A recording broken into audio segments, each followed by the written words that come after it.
السلام علیکم ورحمۃ اللہ وبرکاتہ۔ الحمد للہ رب العالمین والصلاة والسلام علی سید المرسلین، اما بعد فاعوذ باللہ من الشیطان الرجیم، بسم اللہ الرحمن الرحیم۔ برادران عزیز و معزز خواتین، آج کی اس نشست میں سورۃ الانبیاء کی آیت نمبر 88 سے آیت نمبر 93 تک تمام آیات کا ترجمہ و تفسیر پیش کرنے کی سعادت حاصل کی جائے گی۔ فاستجبنا له ونجيناه من الغم وكذلك ننجي المؤمنين وزكريا إذ نادى ربه رب لا تذرني فردا وأنت خير الوارثين فاستجبنا له ووهبنا له يحيى وأصلحنا له زوجه إنهم كانوا يسارعون في الخيرات ويدعوننا رغبا ورهبا وكانوا لنا خاشعين والتي أحصنت فرجها فنفخنا فيها من روحنا وجعلناها وابنها آية للعالمين إن هذه أمتكم أمة واحدة وأنا ربكم فاعبدون وتقطعوا أمرهم بينهم كل إلينا راجعون۔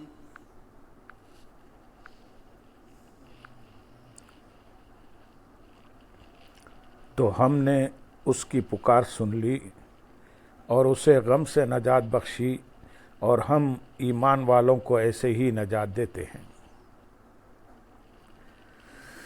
ارشاد فرمایا کہ ہم نے حضرت یونس علیہ السلام کی پکار سن لی اور اب اسے تنہائی اور وحشت کے غم سے نجات بخشی، اور مچھلی کو حکم دیا تو اس نے حضرت یونس علیہ السلام کو دریا کے کنارے پر پہنچا دیا، اور ہم ایمان والوں کو ایسے ہی مصیبتوں اور تکلیفوں سے نجات دیتے ہیں جب وہ ہم سے فریاد کریں اور دعا کریں۔ حضرت سعد بن مالک رضی اللہ تعالیٰ عنہ سے روایت ہے،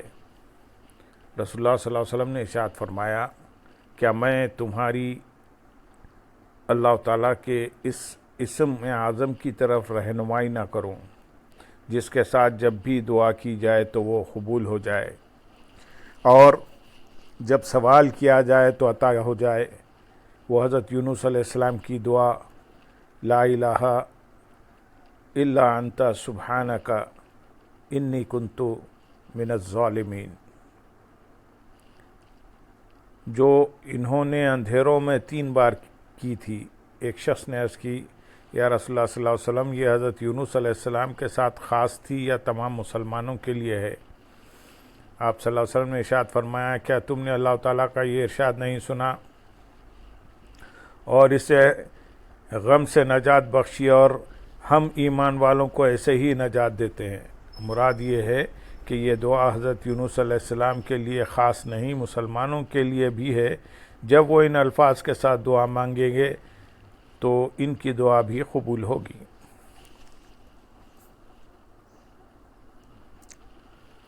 آیت نمبر 81 میں ارشاد ہے، اور زکریا کو یاد کرو جب اس نے اپنے رب کو پکارا، اے میرے رب مجھے اکیلا نہ چھوڑ، اور تو سب سے بہتر وارث ہے۔ یہاں سے حضرت زکریا علیہ السلام کا واقعہ بیان کیا جا رہا ہے۔ حضرت زکریا علیہ السلام نے اللہ تعالیٰ کی بارگاہ میں دعا کی کہ اے میرے رب عز و جل مجھے بے اولاد نہ چھوڑ بلکہ وارث عطا فرما، اور تو سب سے بہتر وارث ہے۔ یعنی اللہ تعالیٰ مخلوق کے فنا ہونے کے بعد باقی رہنے والا ہے۔ مدعا یہ ہے کہ اگر تو مجھے وارث نہ دے تو بھی کچھ غم نہیں، کیونکہ تو بہتر وارث ہے۔ اس سے دو باتیں معلوم ہوئی، ایک دین کی خدمت کے لیے بیٹے کی دعا اور فرزند کی تمنا کرنی سنت نبی ہے۔ دوسری، جیسی دعا مانگے اس قسم کے نام سے اللہ تعالیٰ کو یاد کرے، چونکہ ان کا فرزند ان کے کمال کا وارث ہونا تھا، لہذا رب عز و جل کو وارث کی صفت سے یاد فرمایا۔ آیت نمبر 90 میں ارشاد ہے، تو ہم نے اس کی دعا قبول کی اور اسے یحییٰ عطا فرمایا اور اس کے لیے اس کی بیوی کو قابل بنا دیا۔ بے شک وہ نیکیوں میں جلدی کرتے تھے اور ہمیں بڑی رغبت سے اور بڑے ڈر سے پکارتے تھے، اور ہمارے حضور دل سے جھکنے والے تھے۔ ارشاد فرمایا کہ ہم نے حضرت زکریا علیہ السلام کی دعا قبول کی اور انہیں سعادت مند فرزند حضرت یحییٰ علیہ السلام عطا فرمایا، اور حضرت زکریا علیہ السلام کے لیے آپ کی زوجہ کا بانجھ پن ختم کر کے اسے اولاد پیدا کرنے کے قابل بنا دیا۔ بے شک وہ نیکیوں میں جلدی کرتے تھے، یعنی جن انبیاء اکرام علیہ السلام کا ذکر ہوا ان کی دعائیں اس وجہ سے قبول ہوئیں کہ وہ نیکیوں میں جلدی کرتے تھے اور اللہ تعالیٰ کو بڑی رغبت سے بڑے ڈر سے پکارتے تھے، اور اللہ تعالیٰ کے حضور دل سے جھکنے والے تھے۔ اس سے بخوبی معلوم ہوا کہ جو شخص ایسا ہونا چاہے کہ اس کی ہر دعا قبول ہو، اسے چاہیے کہ وہ یہ 3 کام کرے۔ ایک، نیک کام کرنے میں دیر نہ لگائے۔ دوسرا، امید اور خوف کے درمیان رہتے ہوئے ہر وقت اللہ تعالیٰ سے دعائیں مانگے۔ اور تیسرا، اللہ تعالیٰ کی بارگاہ میں عاجزی اور انکساری کا اظہار کرے۔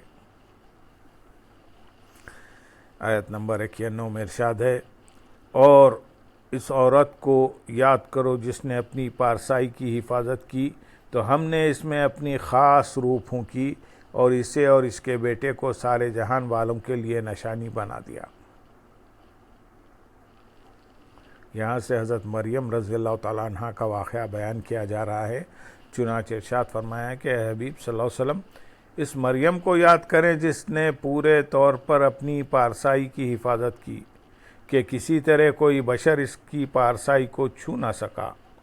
تو ہم نے اس میں اپنی خاص روح پھونکی اور اس کے پیٹ میں حضرت عیسیٰ علیہ السلام کو پیدا کیا، اور اسے اور اس کے بیٹے حضرت عیسیٰ علیہ السلام کو سارے جہان والوں کے لیے اپنی قدرت کے کمال کی نشانی بنا دیا کہ حضرت عیسیٰ علیہ السلام کو حضرت مریم رضی اللہ تعالیٰ عنہ کے پیٹ سے بغیر باپ کے پیدا کیا۔ اس سے معلوم ہوا کہ عورت کے لیے بہترین وصف یہ ہے کہ وہ پاک دامن رہے اور اپنی پارسائی کی حفاظت کرے۔ پاک دامن رہنے والی عورت کے بارے میں حضرت انس رضی اللہ تعالیٰ عنہ سے روایت ہے، نبی اکرم صلی اللہ علیہ وسلم نے ارشاد فرمایا، عورت جب اپنی 5 نمازیں پڑھے، اپنے ماہ رمضان کا روزہ رکھے، اپنی پارسائی کی حفاظت کرے اور اپنے شوہر کی اطاعت کرے، تو جنت کے جس دروازے سے چاہے داخل ہو جائے۔ اور حضرت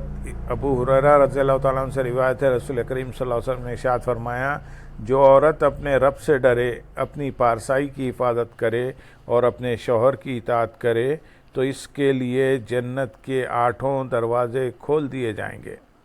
اور اس سے کہا جائے گا کہ تم جس دروازے سے چاہو جنت میں داخل ہو جاؤ۔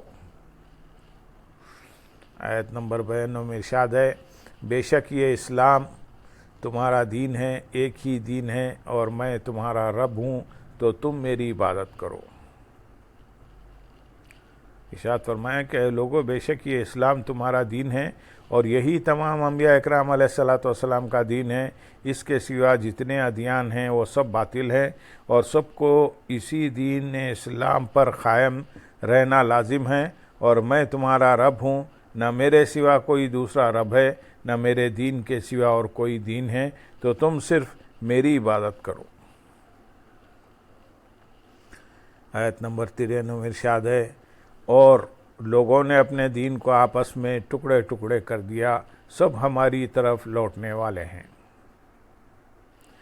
گزشتہ آیت میں بتایا گیا کہ دین ایک ہی ہے اور سب انبیاء علیہ السلام نے اسی کی تبلیغ کی، اور یہاں بتایا جا رہا ہے کہ لوگوں نے دین میں بھی اختلاف کیا اور اسے ٹکڑے ٹکڑے کر دیا اور اپنی نفسانی خواہشات کی پیروی کو اپنا دین بنا لیا، خود بھی بکھر گئے اور ان کے اعمال بھی جداگانہ ہو گئے۔ خیال رہے کہ انبیاء اکرام علیہ السلام کے دینی اعمال مختلف رہے، مگر ان کا یہ اختلاف اللہ تعالیٰ کے حکم سے تھا، جس میں ہزارہ حکمتیں تھیں، اس لیے یہ اختلاف پکڑ کا باعث نہیں بلکہ لوگوں کا خود ساختہ اختلاف اللہ تعالیٰ کے عذاب کا سبب ہے، لہذا آیت بالکل واضح ہے۔ سب ہماری طرف لوٹنے والے ہیں، یہاں دین کو ٹکڑے ٹکڑے کرنے والوں کو خبردار کیا جا رہا ہے کہ دنیا میں تو جو تمہارے جی میں آتا ہے کر لو، لیکن یاد رکھو کہ قیامت کا دن آنے والا ہے اور اس دن تم سب کو ہماری طرف لوٹنا ہے، اس وقت تمہیں ہر چیز کی حقیقت معلوم ہو جائے گی۔ اللہم صلی علی سیدنا محمد وعلی آل سیدنا محمد وبارک وسلم، وآخر دعوانا ان الحمدللہ رب العالمین۔ سبحان